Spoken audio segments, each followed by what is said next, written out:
House, one of the governors that wants to bring some policy ideas to Washington. He's also a former congressman, so he's done this trick back and forth.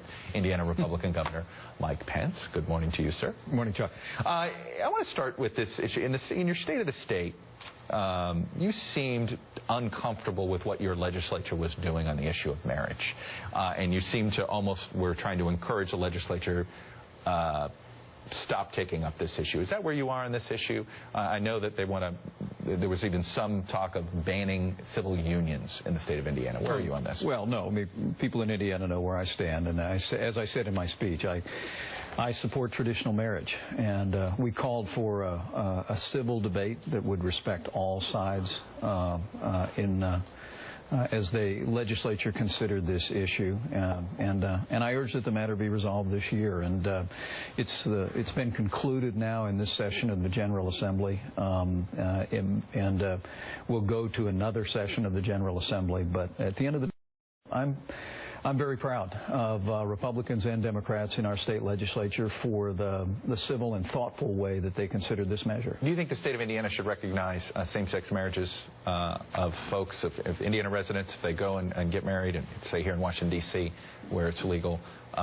Should the state of Indiana recognize that marriage? In the state of Indiana, marriage is recognized as between a man and a woman, and I think that's how it should remain. But if somebody is legally married in another state, moves to Indiana, will the state of Indiana recognize that marriage? Well, let me say, you and I have known each other a long time, and I've long supported traditional marriage, and will continue to.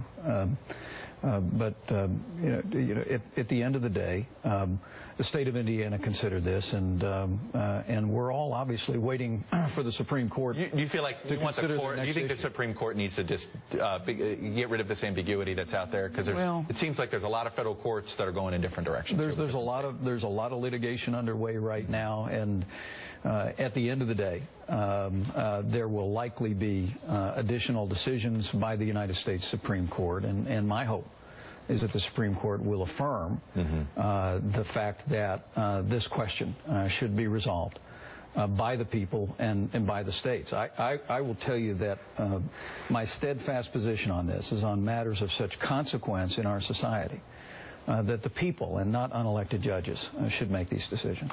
Let me turn to your state has been walloped by a lot of states been walloped by this winter weather, and it has had a huge financial impact. How are you going to make up the gap here on the extra money that you guys have had to spend to deal with winter weather?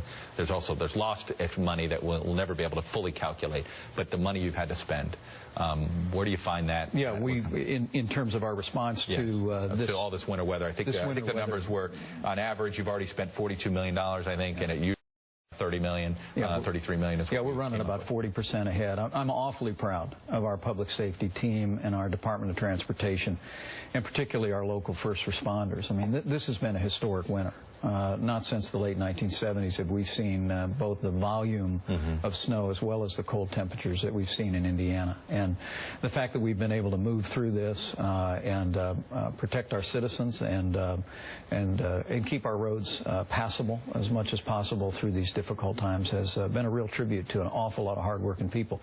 The good news in Indiana is obviously we're in great shape. In our budget, we not only have a balanced budget, but we have $2 billion in reserves. We're going to have about a $100 million surplus at the end of this fiscal year. We're very confident that while we're running about 40% ahead in our costs related to clearing the roads, repairing the roads, that we're going to have the resources to be able to do that without burdening taxpayers any further. Do you look at this extreme weather that we've experienced over the last few years, and there's more? As we went through this, there were more billion-dollar events that cost $1 billion to sort of recover from in 2013 around the world than any. Do you look at it and say something's going on with the climate? Well, not necessarily. I mean, I'm keeping an open mind about the science of all of this, but are you convinced that climate change is man-made? Well, I don't know that is a resolved issue in science today. I do know that a lot of scientists out there, if it's not resolved, it's sort of like it's a blowout. It's like 90-10. Well, Chuck, I know we're talking about climate change. Just a few years ago, we were talking about global warming, which we haven't seen a lot of warming lately. I remember back in the 70s when we were talking about the coming ice age, and Look, we've had a tough winter, and in the Midwest we're made of hardy stock. We've seen these kind of winters before, and we'll shoulder through them. We'll leave the scientific debates for the future. Are you concerned, though, that you have to do some changes in infrastructure to deal if this is going to become the new normal? Look, I'm always thinking real hard about infrastructure, because obviously, other than having the best people in America, we have the best location in America, in Indiana, and so making sure we have the infrastructure to support a growing economy at the heart of the heartland is key. But improving our roads for the future, repairing our roads after these storms is absolutely a priority. Can you envision Indiana setting up its own exchange on the health care at some point? No, we made that decision shortly after I was elected, and I think it was the right decision. In fact, you've seen some states. You don't think states should be managing this? You really think the federal government should be doing this?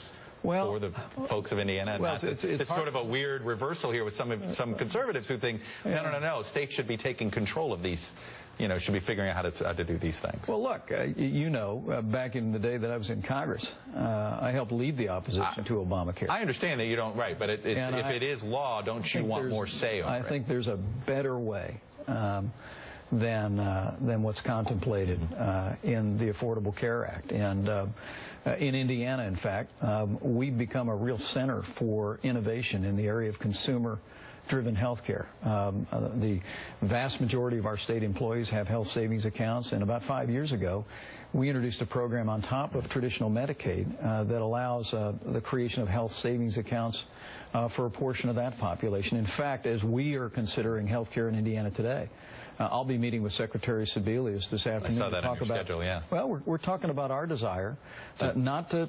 I have no interest in expanding traditional Medicaid. I think it's bad outcomes. I think it's a bad system. It's broke. It's broken. But you want some flexibility, it sounds like. Well, look, what I'd like to do is find a way that we could expand access to what we call our Healthy Indiana plan, and allow people to participate in a consumer-driven model where they're going to have more buy-in to their own health care choices. The outcomes in consumer-driven health care in Indiana and around the country are very encouraging.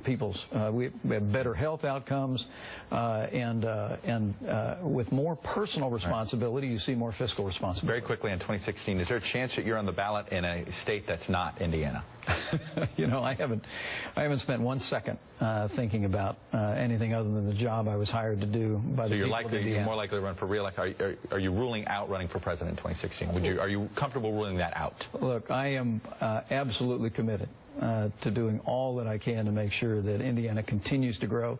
We have the lowest unemployment rate in the Midwest. 1 out of every 8 jobs created in this country in the month of November was created in the Hoosier State. You're not ruling it out. Test scores are up, graduation rates are up. Indiana's on the move. You're not ruling it out.